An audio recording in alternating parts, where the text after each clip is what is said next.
So hello and welcome to Active Ideas. This is the UltraFly trail shoe by Nike, and it has an awesome fly plate. So it has a carbon fiber plate inside, and that is so rare to get in a trail shoe. So I can't wait to stick these on and hopefully rinse it in my local park run, rinse it in training, and eventually take this out and hopefully compete against the big boys in the big ultra marathons. Also, I bought these shoes with my own money. Nike did not send me these shoes. I'm a big fan of Nike and no one's paying me to say it.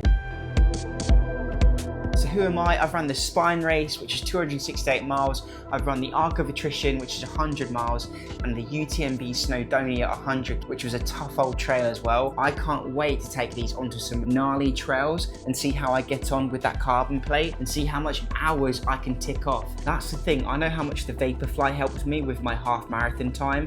I knocked off like 5 minutes and ran a time of 1 hour and 26 minutes. That is insane, and I couldn't do it without a carbon plate is the reality. But if you can extrapolate that time over the duration of an ultra marathon, if these shoes can hold up in terms of how comfy they are and how durable they are, I will undoubtedly be putting these on for ultra running and yeah, hopefully kicking butt with these on. They also come with the Vaporweave as well. It's a very lightweight upper, and you've got the reflective details on there as well. These little reflective circles that Nike like to add on some of their shoes. They were also on the Zegamas as well, so that cars and people can see you with their head torches. It's an interesting design. I just wish that Nike would offer less brightly colored shoes, because these are going to look absolutely terrible within a couple of days of me wearing them. I have had good durability with the Vaporweave before, so I'm not worried about the durability despite how lightweight it is. But one thing I genuinely am concerned about is the Vibram sole. Now, people have been picking Nike for years to add Vibram soles to the outsole of the shoes, because the Nike shoes are notoriously terrible for grip, and they've done it. But what I found running in the Nike Zegama 2s, after 200 miles, I had worn down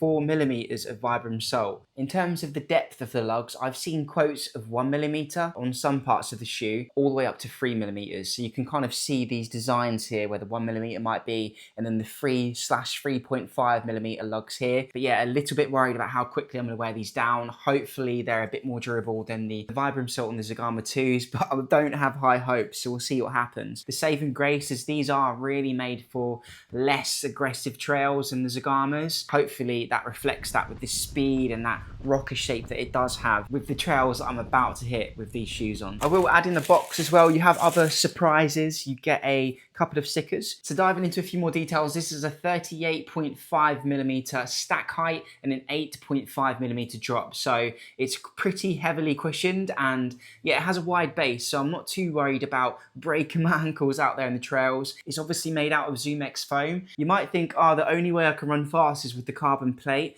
but a lot of the energy return actually comes from the ZoomX foam by Nike, and it's that combination of the ZoomX foam along with the carbon plate that actually helps with that propulsion forwards. And that's why you find, although these carbon plates are highly durable, what will kind of deteriorate over time is that compression of the foam. They're a little bit heavy for my liking. They're actually 300 grams pretty much in a UK size 9. So 300 grams for a trail shoe, it's not unheard of, but you're usually getting more grip when you go that heavy. So yeah, I don't know where that weight's coming from. And lastly, I don't think Nike are going to be releasing the UltraFly Trail 2s anytime soon. I think we're probably not going to see a version 2 until next year, but that's just what I'm speculating. I'm just not too sure on the design. I mean, look at these. These are going to look absolutely horrific within one training week. So I'm going to take them out to the trails and report back. So this is twist your ankle central down here. It's slightly downhill, fairly narrow at the top there.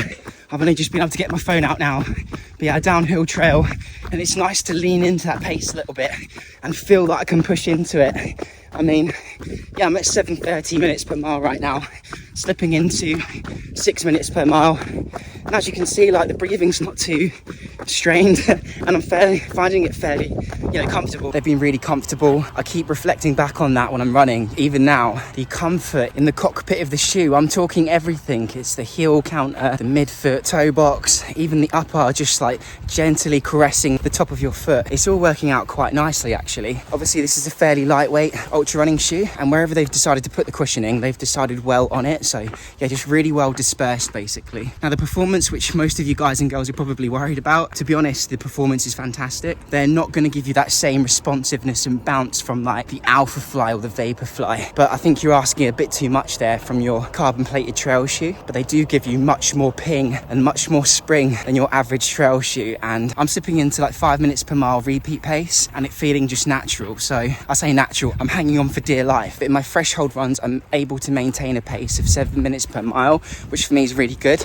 And it shows that that shoe's really being effective for me. When I slip into above threshold and I'm in that 6:30 minutes per mile pace, I feel good and I feel like I can hold it for a very long time. And when I slip into like VO2 max, completely anaerobic, yeah, these shoes really hold their own. So yeah, you're getting a trail shoe that can perform, not just in those slower paces like any other trail shoe, but also in those higher paces. And that stability as well. There's a nice big heel counter. You're not going to be rocking your ankle, which I found I did a lot in the Nike Wild Horse 6s, for example. These are not going to be rocking about, twisting your ankle and anything like that. So I think the stability is great and the grip's great. My only fear is the durability. The upper looks a bit thin, but I'll give Nike the benefit of the doubt. To be honest, with their Vaporflies and their UltraFlies, all their shoes I've tested, the durability has been fantastic. I am worried about the durability of the Vibram outer sole. I've recently tested out Nike Zegama 2s, and if you fancy watching that, check the video just here. But basically, I wore down their outer sole in about 200 miles. The outer sole was demolished, completely worn down,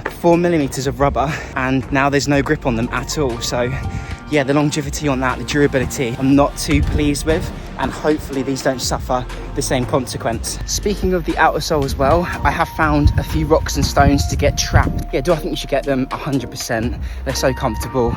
You can really push the pace in these. They look good. The only issue really is the style. They're a bit too white for me, to be honest. Wish that Nike offered more colours that are a bit darker, that you can kind of get a bit more miles out of without them looking really dirty, especially for a trail shoe where you're going to be running through mud and things. These are not going to be staying that clean for that long. Yeah, peace out. Dreams are a step away, and remember, show compassion, show esteem, have fun out there. Peace out.